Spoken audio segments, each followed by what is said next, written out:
Fala, Vascaíno! Fala, Vascaína! Tudo bem? Um bom dia, um bom começo de tarde, um casaca no seu coração e especialmente que Deus possa abençoar as nossas vidas. Meus amigos, a imensa torcida do Vasco da Gama, bem feliz, norte-sul deste país. E também, depois da vitória de ontem, a gente tem que estar feliz mesmo. Maior goleada do Vasco da Gama na história aí da Série B. A gente vai falar muito sobre o jogo de ontem contra o CRB. Vamos fazer um prognóstico para o jogo de domingo contra a equipe aí da Chapecoense. Jogo este que é a estreia aí do Alex Teixeira. Vai melhorar ainda mais a qualidade ofensiva do Vasco da Gama. Vamos abordar aqui a situação do treinador do Vasco da Gama. Novidades aí nesta manhã. Vamos falar bastante aí sobre saída de jogador importante no elenco do Vasco da Gama e vamos falar sobre a situação de reforços.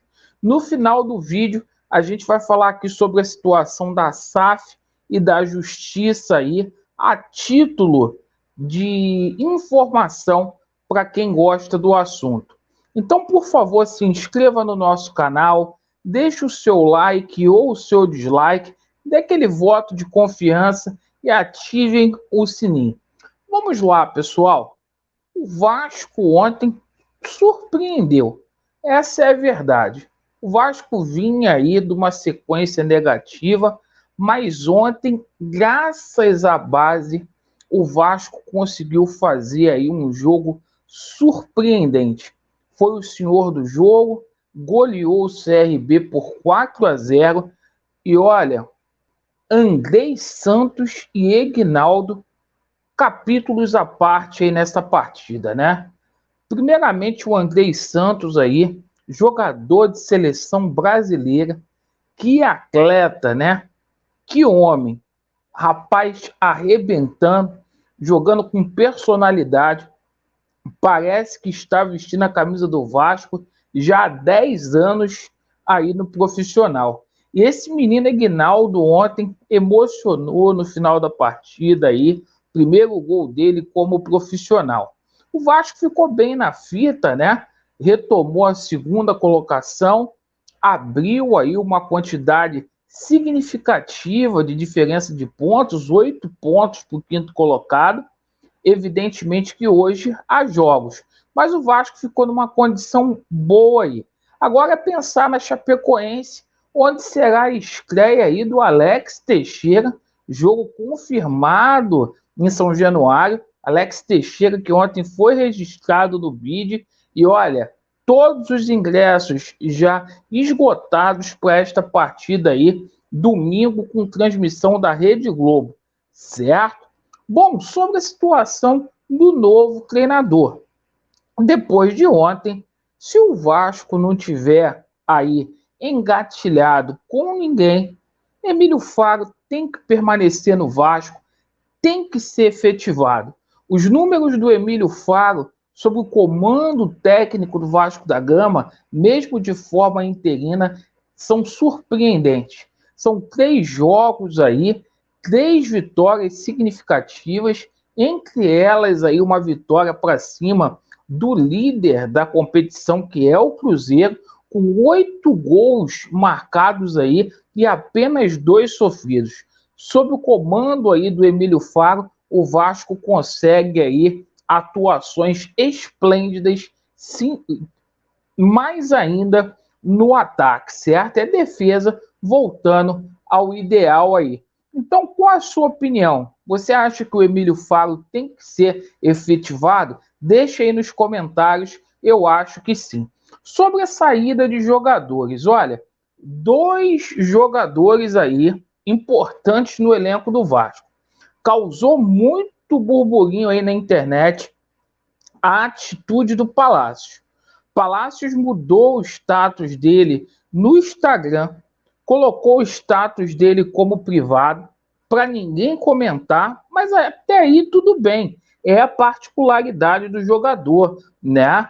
Mas ele apagou as fotos com a camisa do Vasco da Gama, colocando, né, uma foto lá no perfil dele com a camisa do União Espanhola lá do Chile. E muitos burburinhos aí no corredor de São Januário, que o jogador estaria insatisfeito no clube, né? E querendo voltar aí para o Chile. O que vocês acham dessa situação? Deixa aí nos comentários. Vocês acham que o Palácios aí tá bem no Vasco ou não? Sobre a situação aí do Thiago Rodrigues, tá? Um gigante do futebol brasileiro, procurou os representantes do nosso goleiro, que já pode assinar um pré-contrato. O contrato dele termina em dezembro. Até agora a diretoria do Vasco não procurou para poder fazer negócio aí, para poder renovar. O São Paulo quer levar o Thiago Rodrigues para o Morumbi, né? E é um concorrente aí de peso. Então a diretoria precisa sentar com o goleiro aí para poder fazer a renovação de contrato. Bom, o lateral direito Everton já está em Porto Alegre, né?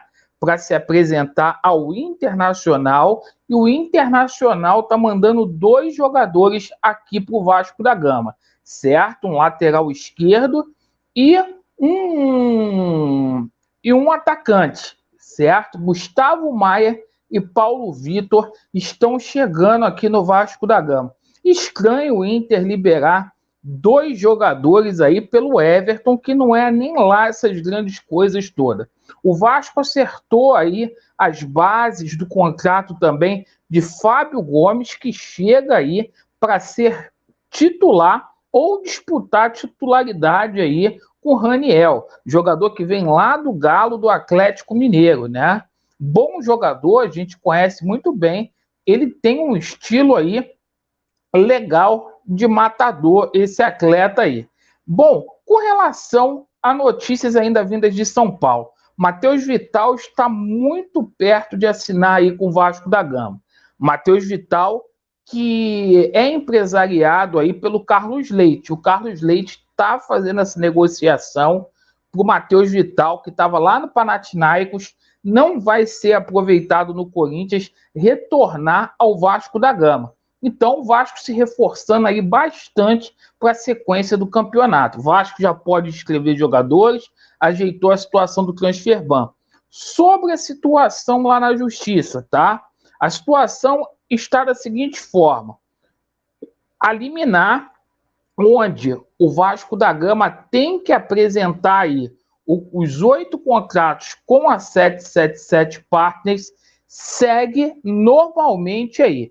Certo, pessoal? No entanto, a gente tem uma atualização para passar para vocês, porque ontem, mesmo aí com uma decisão judicial, foi marcada aí a AGE para o dia 7, né? Acho pouco provável que isso venha acontecer e a gente vai ter mais novidades aí na justiça, porque o Vasco descumpriu uma determinação judicial. Então essas foram as notícias aí do Vasco da Gama, certo? Deixem aí nos comentários o que vocês acharam dos assuntos e estamos juntos. Vasco neles e a verdade prevalecerá. Valeu, pessoal!